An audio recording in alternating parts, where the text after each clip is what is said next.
राम नाम में लीन है अन देखत सब में राम, ताके पद वंदन करूं बापा जय जय जोगी जलाराम, बापा जय जय जोगी जलाराम।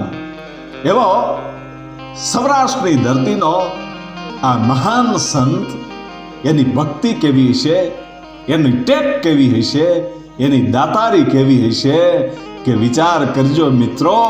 અખિલ બ્રહ્માંડનો માલિક, જે આખી દુનિયાનો બાપ છે, ઈ ભગવાન સાક્ષાત પોતે સાધુનું રૂપ લઈ અને જલારામ જોગીની સામે ભીખ માંગવા આવ્યો હતો। ઈશ્વરને પણ આ જોગીની સામે ભીખ માંગવી પડે તો એનામાં તાકાત કેટલી છે, એની દાતારી કેવી છે, એની ભક્તિ કેવી છે, એનો વિચાર કરજો મિત્રો। અને એમના ધર્મપત્ની એટલે માં વીરબાઈ માં, અને વીરબાઈ માની અંદર તાકાત કેટલી છે કે જેદી ઈશ્વર, એમ કહેવાય છે કે ઈશ્વરે જલારામ જોગીની પાસે એનું પત્નીનું જ્યારે દાન માંગ્યું ને એમ કીધું કે મારી સેવા કરવા માટે, મારી ઉંમર છે એ વૃદ્ધ થઈ ગઈ છે અને તારી પત્નીને મારી સેવા કરવા માટે મારી સાથે મોકલી, એનું મારે દાન જોતું છે। અને ત્યારે જલારામ બાપાએ કાંઈ પણ વિચાર કર્યા વગર, એમ કહેવાય છે કે વીરબાઈ માનું જેદી દાન કર્યું તેદી એક પણ પ્રશ્ન વીરબાઈ માએ કર્યો નહોતો, અને બે હાથ જોડી અને જલિયાણ જોગીની સામે, એમ કહેવાય છે કે હાથ જોડીની વીરબાઈ માં એટલું બોલ્યા હતા કે ભગત, આટકોટથી પરણી અને તમારા ઘેરે વીરપુરમાં આવીશું 4 ફેરા ફરી, પણ આજ સુધીમાં જો કાંઈ મારાથી ભૂલ થઈ હોય ને તો મને માફ કરજો, એમ કહી અને ઈશ્વરની હારે હાલતી થઈ ગઈ હતી। એ જગદંબાની અંદર તાકાત કેટલી છે એ આપણે તો વિચાર કરવામાં જ રહી। ભલામાણા આજે 200 વર્ષથી ત્યાં સદાવ્રત શરૂ છે, એક પણ રૂપિયો લેવામાં આવતો નથી। જાજો અને જલિયાણ જોગીના ક્યારેક વીરપુરમાં દર્શન કરજો, આનંદની અનુભૂતિ થાય, આપણા હૃદય છે એ ગદગદ ફૂલવા મળે। એવો જલિયાણ જોગી, પણ વાત એ કરવી છે કે જલિયાણ જોગી અને માં વીરબાઈ માં, એને તો આખું જગત ઓળખે છે, પણ એનો પહેલાનો જન્મ કયો હતો? પૂર્વજન્મ। અને પૂર્વજન્મ, એનો બીજો જન્મ પહેલા હતો તો જલારામ તરીકે ફરી વખત આવવું શું કામ પડ્યું? વીરબાઈ માં તરીકે ફરી વખત શું કામ આવવું પડ્યું?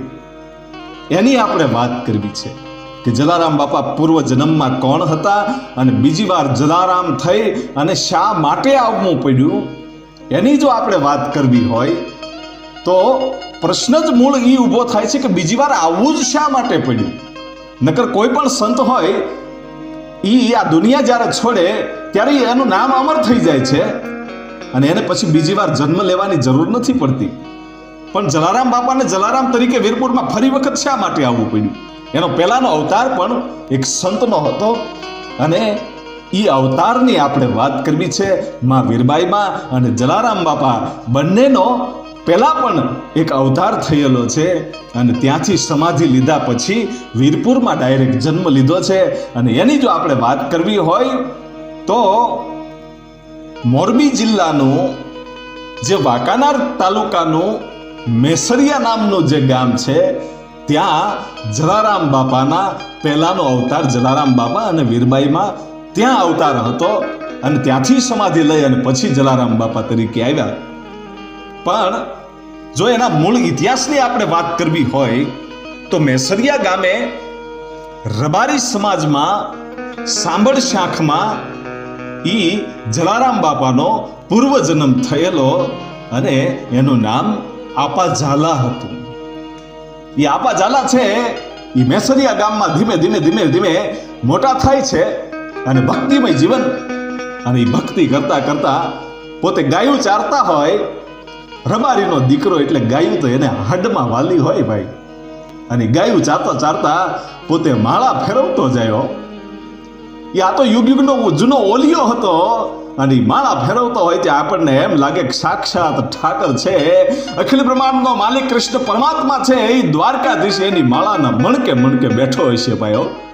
હે રામ હે કૃષ્ણ, ઈ એક જ નામ એની માળામાં ફરતું હોય, એને જીભમાં એક જ નામ હોય અને સાક્ષાત દ્વારકા વાળો એની ગાયું ચારતો હોય ભાઈ।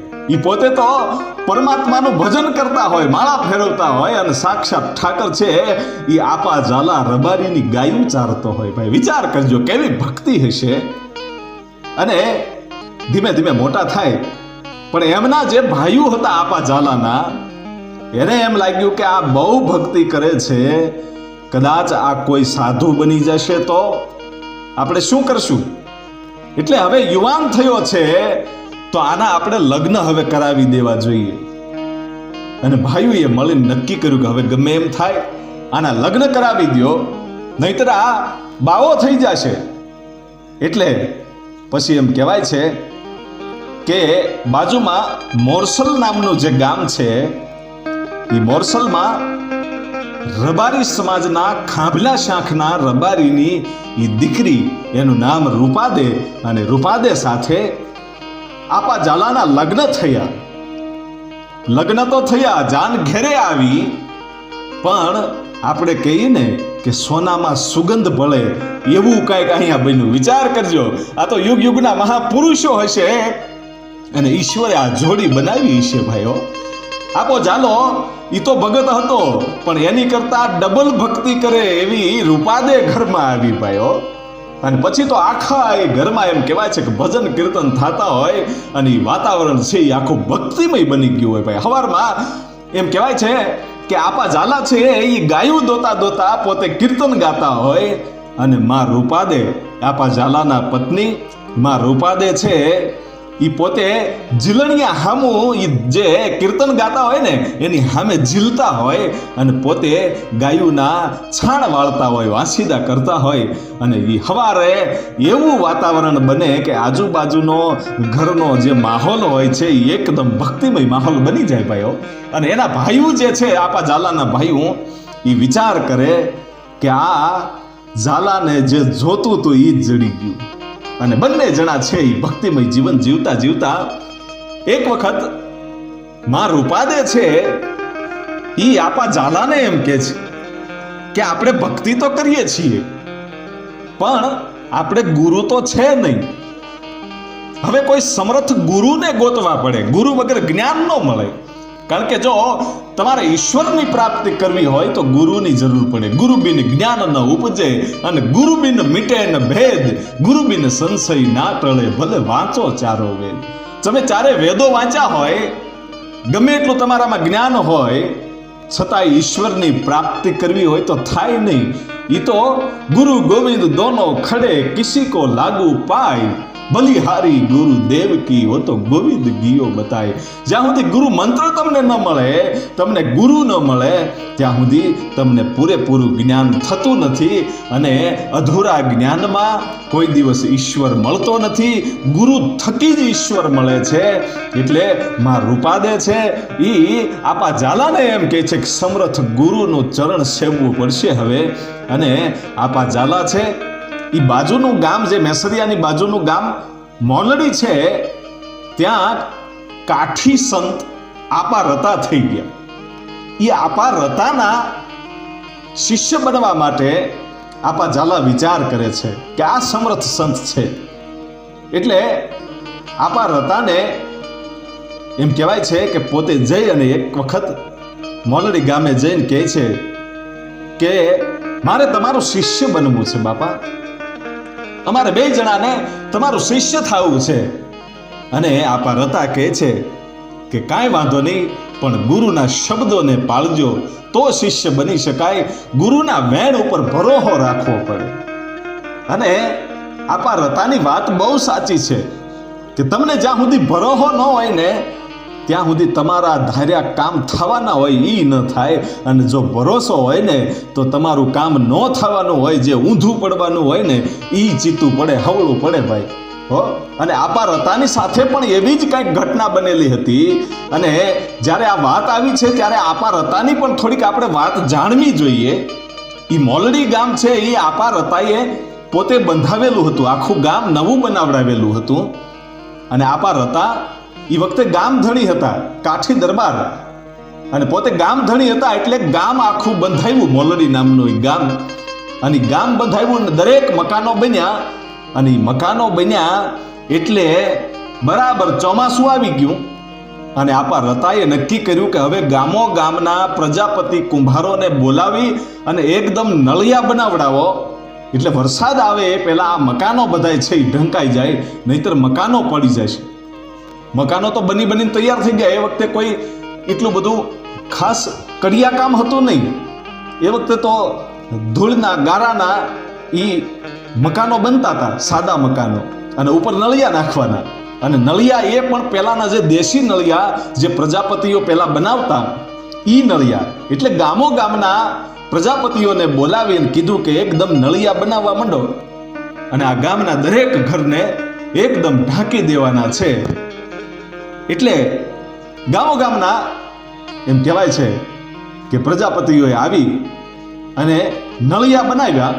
અને નળિયા બનાવ્યા પછી એને નિંભાડામાં મૂકવામાં આવે અને એને તાપથી શેકવામાં આવે. જે હાલમાં આપણે જે ઈંટો બને છે અને એને નિંભાડામાં ખડકી અને ઈંટોને જે પકવવામાં આવે છે એવી રીતે નળિયાને આગમાં પકવતા.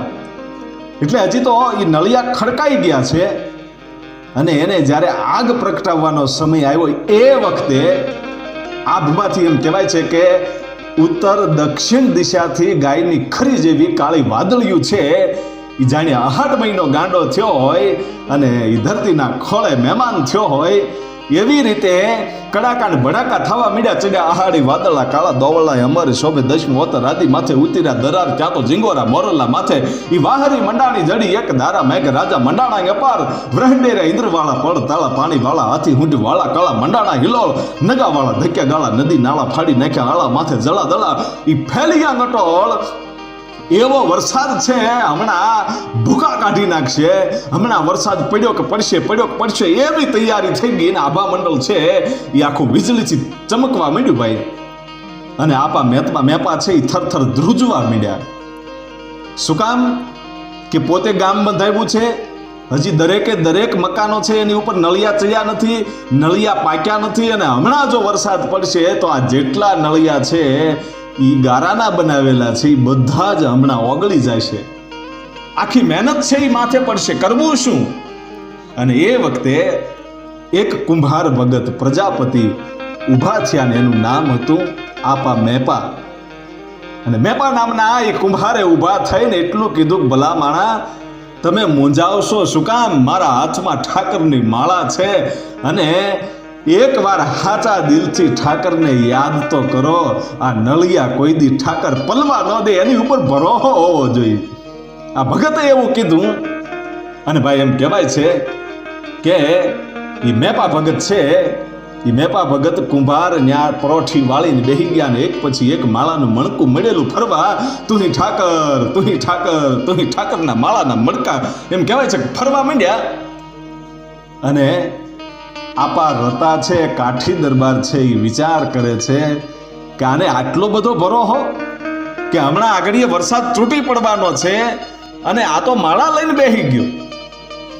પણ એ તો સાચો સંત હતો ભાઈ. આપો મેપો એ તો સાચો સંત હતો ને ઈશ્વર ઉપર એને ભરોસો હતો. અને વરસાદ છે એ ચારે બાજુ એમ કહેવાય છે કે ભૂકા મંડેલો કાઢવા.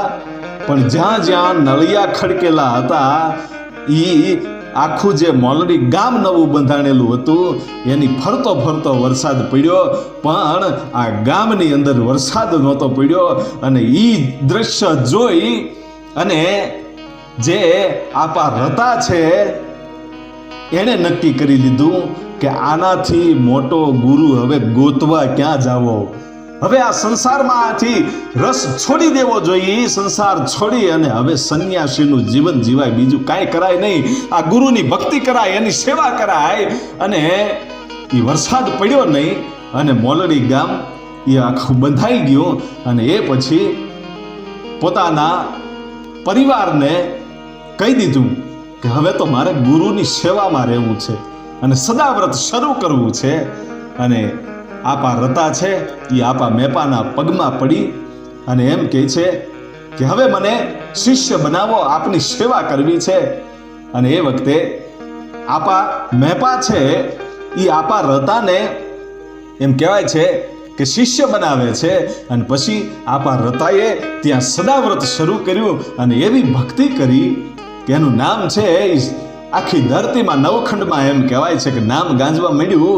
અને એવા સમર્થ સંતને આપા ઝાલા છે એ ગુરુ બનાવવા માટે તૈયાર થયા. અને એક દિવસ એમ કહેવાય છે કે બીજનો સમય હતો અને બીજના દિવસે આપા ઝાલા અને માં રૂપાદે બંને જાય છે ભાઈ. બંને જાય અને જઈ અને પોતે ગુરુ મંત્ર લીધો અને આપા રતા એમ કહે છે કે આજથી તમે મારા શિષ્ય છો અને હું તમારો ગુરુ. ગુરુના શબ્દોને પાળજો અને ગુરુના એક એક શબ્દ ઉપર ભરોસો રાખજો કે કાંઈ વાંધો નહીં બાપા. અને પછી તો કાયમ જ્યારે જ્યારે બીજ હોય ત્યારે ત્યારે પૂનમ હોય ત્યારે ત્યારે એ ભજનો ગાવા માટે આપા ઝાલા છે એ પોતાના ગુરુને આંગણે મોલડી ગામે જાય અને આખી રાત ભજન સત્સંગ કરે, ગુરુની સેવા કરે. એમ કરતા કરતા પછી માં રૂપાદે એમ કહે છે કે તમે ભજનોમાં જાઓ છો અને મને એકલી મૂકીને જાઓ છો, મને પણ હારે લઈ જાયજો. અને પછી તો આપા ઝાલા અને માં રૂપાદે બંને બીજ હોય કે પૂનમ હોય એમ કરતા કરતા ભજનોમાં જાય અને પછી તો કાયમ ભજનમાં જવાનું શરૂ થયું. એટલે ગામ લોકો વાતો માંડ્યા કરવા અને વાતો માંડ્યા કરવા કે ઝાલો તો એવો ભગતડો થઈ ગયો છે કે પોતાની ઘરવાળીને હારે લઈ જાય છે, ઈ બહુ મોટી ભક્તાણી થઈ ગઈ છે. આવી વાતો છે એ આપા ઝાલાના ભાઈઓએ સાંભળી. એટલે એમ લાગ્યું કે આ બૈરાવ છે, બાયુ માણસ છે, ઈ રાત્રે ભજનમાં ન જાતા હોય તો સારું. એટલે આપા ઝાલાને બોલાવી અને પોતાના ભાઈઓ છે એ એમ કહે છે કે ઝાલા, હવે તું તારી પત્નીને રૂપાને નહીં લઈ જાતો, તું જાજે તમ તારે ભજનમાં. ગુરુની સેવા કરવી, ભજન સત્સંગ કરવું એ બહુ સારું જ કહેવાય. અને પણ તું તારી પત્નીને લઈ જા ને. એટલે ગામ લોકો વાત કરે ને ન કરવાની વાતો કરે એટલે પત્નીને ન લઈ જવાય. આપા ઝાલાને ખૂબ સમજાવ્યા કે કાંઈ વાંધો નહીં ભાઈ. પછી જ્યારે ભજનમાં જવાનું થયું એ વખતે રૂપાદે એમ કહે છે કે હાલો આપણે હવે ભજનમાં જઈએ. ત્યારે આપા ઝાલાએ કીધું કે તમે ન આવો તો સારું. કે નહીં, મારે આવવું છે. એટલે આપા ઝાલાનું તો ભજનિક જીવન હતું, ભક્તિમય જીવન હતું. એટલે રૂપાદેને ના ન કહી શક્યા કે તમારે નથી જ આવવાનું. અને બંને જણા છે એ સાથે જાય છે. બીજી વખત એના ભાઈઓ છે એ આપા ઝાલાને સમજાવે છે કે તને એકવાર તો ના પાડી છે, હજી તારી ઘરવાળીને તું લઈ જા છો રૂપાદેને. છતાંય રૂપાદે સમજતા નથી અને કાયમને માટે ભજનમાં જાય છે. અને પછી જે આપા ઝાલાના ભાઈઓ છે એણે નક્કી કર્યું કે આ ઝાલો કે રૂપાદે આમ નહીં સમજે કે તો કે આના પગ એકવાર ભાંગી નાખીએ ને તો ઘરે બેઠા બેઠા એ ભજન કર્યા કરશે અને મોલડી નહીં જાય. અને રાતે બૈરાવને સાથે લઈને જવું એ કઈ સારું થોડું કહેવાય. એટલે આના પગ હવે ભાંગી નાખવા છે. જો ભજનમાં જાય અને પાછા આવતા હોય ને વહેલી સવારે એ વખતે પગ ભાંગી નાખવા છે. એટલે ઘરે બેઠા બેઠા ભજન કરશે, પછી ક્યાં હાલીને જવાના. આવું નક્કી કર્યું અને બરાબર ઘટના પણ એવી જ બની. આપા ઝાલા અને માં રૂપાદે મોલડી ગામે પોતાના ગુરુ આપા રતાને ત્યાં ભજનમાં રાતે નીકળ્યા ભાઈ. અને આ લોકોએ નક્કી કર્યું કે આજ પાછા જ્યારે વળે ને ત્યારે ગમે એમ થાય આના પગ તો ભાંગી જ નાખવા છે બંને જણાના. અને નક્કી કર્યું અને જે કાંઈ હાથમાં હથિયારો આવ્યા એ લઈ અને એક બાજુ એ રસ્તે ઊભા રહી ગયા કે સવારમાં અડધી રાતે કે સવારમાં જ્યારે ભજન પૂરા થાય ને પાછા આવે એ વખતે આપણે એના પગ ભાંગી નાખવા છે, ભલે આખી રાત ભજન કરે. અને આ ભજનમાં જ્યારે આપા ઝાલા અને માં રૂપાદે નીકળ્યા એ વખતે ગામના એક બ્રાહ્મણ હરિશંકર બ્રાહ્મણ છે એ સાથે થઈ ગયા કે બાપા મોલડી જાવ છો કે હા, કે મારે આજે ભજનમાં આવવું છે. કે કાંઈ વાંધો નહીં હાલો. અને મોલડી જવા માટે બ્રાહ્મણ, આપા ઝાલા અને માં રૂપાદે ત્રણેય મોલડી ભજનમાં ગયા. અને અડધીક રાતનું ટાણું થયું અને એ વખતે એમ કહેવાય છે કે આપા ઝાલા અને માં રૂપાદે એ રજા માંગે છે ગુરુ પાસે. કે હવે અમે નીકળીએ. સવારે અમારે ગાયુંનું કામ હોય, વાંસીદા કરવા હોય, ગાયું દોવી હોય, ગાયુંને ચારવા જવાનું હોય, એટલે આપા અમને રજા આપો.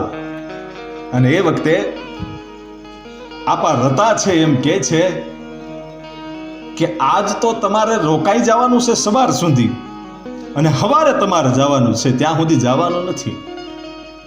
અને ગુરુના શબ્દો પડ્યા કે સવાર સુધી હવે તમારે જવાનું નથી. એટલે ગુરુએ રજા ના આપી. એટલે નક્કી કર્યું કે ગુરુના શબ્દોને ટળાય નહીં. હવે ભલે કામની જગ્યાએ પડ્યું રહે, પણ જે ગુરુએ કીધું છે એના શબ્દો પાળવા છે. અને પોતે રોકાઈ જાય છે. અને હરિશંકર નામના જે બ્રાહ્મણ હતા એણે રજા માંગી કે હવે મને જવા દો. કે ના ના બાપા, નથી જવું. આપા રતા કે છે રોકાઈ જા. અરે કે ગુરુજી, તમારા શબ્દોને હું મારા માથા ઉપર ચડાવું, પણ મારે તો ગામમાં પ્રભાત ફેરી કરવા માટે નીકળવાનું હોય વહેલી સવારે. એ બેલ લઈ અને આખા ગામમાં પ્રભાત ફેરી કરવા માટે એ બેલ વગાડતા વગાડતા હરિશંકર બ્રાહ્મણ છે એ નીકળે. એટલે કીધું કે વહેલી સવારે તો મારે ગામમાં નીકળવાનું હોય, એટલે મારે તો જવું જ પડશે. કે નહીં, રોકાઈ જાઓ. આપા રતા કે છે કે નહીં, મારે જવું જ પડશે ગુરુજી. કે કાંઈ વાંધો નહીં, તમારે જો જવાનું હોય તો તમે જે રસ્તે આવ્યા હતા એ રસ્તે હાલતા નહીં અને બીજા રસ્તે હાલજો. કારણ કે અહીંયા આપા રતાને તો બધું દેખાતું હતું કે આગળ શું થવાનું છે. એટલે હરિશંકર નામના બ્રાહ્મણ છે એ નીકળી તો ગયા, પણ જે રસ્તે આવ્યા હતા એ જ રસ્તે પાછા હાલ્યા. કારણ કે બીજા રસ્તે જવાનું કીધું હતું ગુરુએ, આપા રતાએ, પણ એ થોડુંક દૂર પડતું હતું. એટલે નક્કી કર્યું કે આપા રતાએ તો કીધું છે, પણ આપણે તો ઈના ઈ જ રસ્તે જવું છે, ખોટું મોડું કરવું અને વધારે હાલવું. અને ઈના ઈ રસ્તે હાલ્યા. અને જ્યારે ત્યાંથી નીકળે છે અને થોડુંક હાલ્યા પછી આપા ઝાલાના જે ભાઈઓ છે એ ધોકાઓ લઈ અને ઊભા હતા એ આપા ઝાલાને રૂપાદેને મારવા માટે. અને એને જોયું કે કોઈ હાલ્યું આવે છે, એટલે આ રૂપા અને ઝાલો જ હશે. એટલે આડા ફરી ગયા અને જોયું તો કે આ તો બ્રાહ્મણ છે. એટલે બીજા ભાઈએ એમ કીધું કે આ બ્રાહ્મણની વાદે જ આ લોકો ચડ્યા છે. આ બ્રાહ્મણ જ્યારે ભજનમાં જાય ને ત્યારે આ ઝાલોની બે જણા ભજનમાં જાય છે. અને અહીંયા રાત્રે ભજનમાં જવા માટે હેવાયા કરવા વાળો જ આ હરિશંકર બ્રાહ્મણ છે. આ બ્રાહ્મણને 2-4 ધોકા નાખો ને તો એના પગ ભાંગી નાખો ને તો એ જાતો બંધ થઈ જાય. એવું કીધું. એટલે બ્રાહ્મણને માર્યો. અને બ્રાહ્મણને માર્યો તો ખરો, પણ બ્રાહ્મણથી એ મારને સહન ન થયા અને પોતાનું પ્રાણ પંખીડું છે એ ઉડી ગયું. ભાઈઓ, બ્રાહ્મણનું મૃત્યુ થયું. એટલે આપા ઝાલાના જે ભાઈઓ હતા એ ત્યાંથી એમણે લાશ પડી રહેવા દીધી, નીકળી ગયા કે કાંઈ વાંધો નહીં, ભલે બ્રાહ્મણ મરી ગયો, આપણે હવે નીકળી જાય. અને પોતે નીકળી તો ગયા. અને અહીંયા બરાબર વહેલી સવારે આપા રતા છે ને એને આપા ઝાલા જ્યારે રજા માંગવા ગયા કે આપા હવે સવાર પડી ગયું છે, હવે અમે જઈએ. અને એ વખતે આપા રતા છે એ આપા ઝાલાને એમ કહે છે કે હવે જઈને તમે શું કરશો? કે કેમ? કે તમારા ભાઈઓએ બ્રાહ્મણની હત્યા કરી છે. હે કે હરિશંકર બ્રાહ્મણની હત્યા કરી છે તારા ભાઈઓએ. અને જે કુળે, જે પરિવારે બ્રાહ્મણની હત્યા કરી હોય ને એને ત્યાં કોઈ દિવસ ઈશ્વર આવે નહીં. અને એ વખતે આપા ઝાલા છે એ બંને હાથ જોડીને એમ કહે છે કે મારા ભાઈઓએ બ્રાહ્મણની હત્યા કરી અને એ જ પરિવારમાંથી હું આવું છું. અને હું ભક્તિ એમણે એમ નથી કરતો, મારે તો આ ધરતીને પવિત્ર કરવા માટે ઈશ્વરને આ ધરતીમાં ઉતારવો તો, એટલે હું ભક્તિ કરતો હતો. તો હવે મને ઈશ્વરની પ્રાપ્તિ કઈ રીતે થાય? અને એ વખતે આપા રતા એમ કહે છે કે આ જન્મમાં ક્યારે હવે ઈશ્વરની પ્રાપ્તિ ન થાય, કારણ કે તારા ભાઈઓએ, તારા પરિવારે બ્રાહ્મણની હત્યા કરી છે. અને જો તારે ઈશ્વરને પ્રાપ્તિ કરવી હોય ને ઈશ્વરને આ ધરતીમાં ઉતારવો હોય તો હવે તમારે ખોળિયું બદલાવવું પડે. એ વાત સમજી ગયા ભાઈ આપા ઝાલા. અને માં રૂપાદે છે એ રજા લઈ અને ત્યાંથી નીકળી તો ગયા, પણ જે જગ્યાએ બ્રાહ્મણની હત્યા થઈ હતી એ બ્રાહ્મણને ત્યાં સમાધિ આપી. અને આજે પણ ત્યાં એ બ્રાહ્મણની સમાધિ છે અને હનુમાનજી મહારાજ પણ ત્યાં છે. અને એ બ્રાહ્મણને સમાધિ આપી અને ઘરે જઈ અને કીધું કે હાલો જટ હવે ઉદાલત ઋષિનો જે આશ્રમ છે ત્યાં જવું છે. મેસરિયા જે ગામ છે તેની બાજુમાં જ ઉદાલત ઋષિનો બહુ જૂનો આશ્રમ છે અને એ જગ્યાએ આપા ઝાલા એમ કહે છે કે ત્યાં જઈ અને અમારે સમાધિ લેવી છે બંને જણાને સમાધિ લેવાની જ્યારે વાત આવી ત્યારે પોતાના ભાઈઓ છે એમ કહે છે કે એક બ્રાહ્મણની હત્યા થઈ એમાં તમારે સમાધિ લઈ લેવી છે કે ભલા માણસ તમે જો બ્રાહ્મણની હત્યા ન કરી હોત ને તો મારામાં ભક્તિમાં એટલી તાકાત હતી કે સાક્ષાત ઈશ્વરને હું અહીંયા હેઠો ઉતારત અને ઈશ્વરને અહીંયા આવવું પડે, પણ તમે બ્રાહ્મણની હત્યા કરી છે. હવે ઈશ્વર ક્યારે અહીંયા આવે નહીં, અહીંયા નીચે ઉતરે નહીં, એટલે હવે તો મારે ખોળિયું બદલાવવું પડશે, હવે મારે સમાધિ લેવી પડશે. અને માં રૂપાદે અને બંનેએ નક્કી કર્યું કે હવે ગમે એમ થાય ઉદાલત ઋષિના આશ્રમે જઈ અને સમાધિઓ લેવી છે. અને એ વખતે એના ભાઈઓ છે એ હાથ જોડીને એમ કહે છે કે અમારાથી ભૂલ થઈ છે આપા, તમારી આવી ભક્તિ હશે એ અમને ખબર નહોતી, પણ હવે રોકાઈ જાઓ, અમારાથી ભૂલ થઈ ગઈ, હવે જો તમે વયા જાઓ તો અમારું કોણ? અને એ વખતે આપા ઝાલા એમ કહે છે કે તમને તમારી ભૂલનો પસ્તાવો તો થયો છે, પણ હવે હું ગમે એમ કરું તો ઈશ્વર અહીંયા ઉતરે એમ નથી અને મારે તો ઈશ્વરની પ્રાપ્તિ કરવી છે, એટલે હવે ખોળિયું બદલાવ્યા વગર છૂટક્યો નથી. પણ તમારે એવું નહીં વિચારવાનું કે હું તમારી સાથે નથી.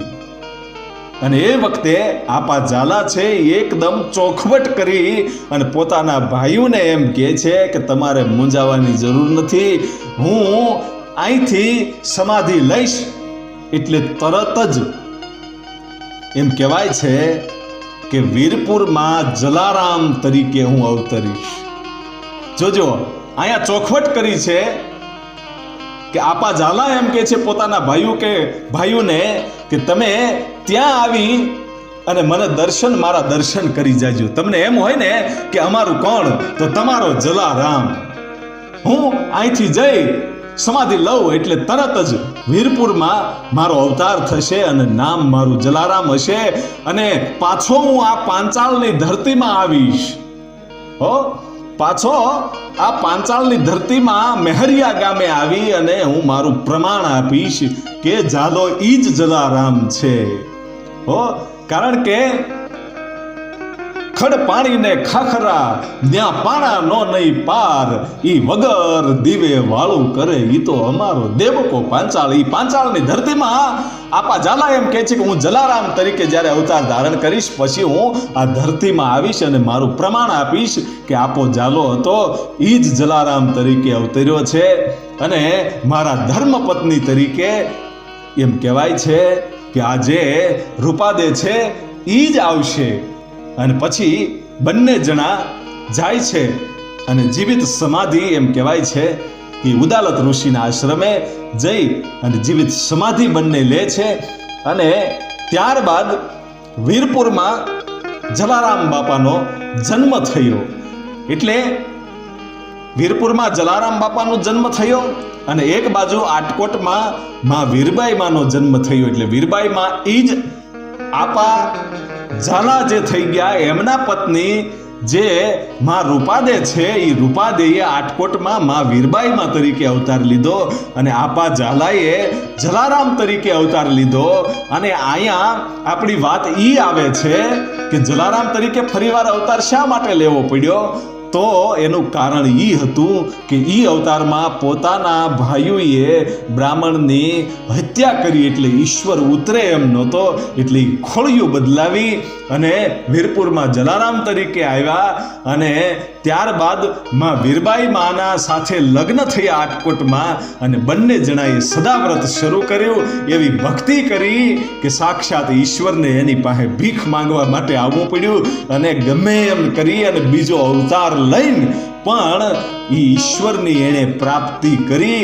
ઈ આજે ધરતીમાં તમે વીરપુરમાં જાજો અને મેહરિયા ગામે ઈ પાંચાળની ધરતીમાં મોરબી જિલ્લાનું વાંકાનેર તાલુકાનું જે મેસરિયા નામનું ગામ છે ત્યાં ઉદાલત ઋષિના આશ્રમે આજે પણ ઈ ચેતન સમાધિઓ બંનેની છે, માં રૂપાદેની અને આપા ઝાલાની. ઈ જ આપા ઝાલા એ પોતે જલારામ થઈ અને અવતર્યા, અને માં રૂપાદે પોતે વીરબાઈમાં તરીકે અવતર્યા.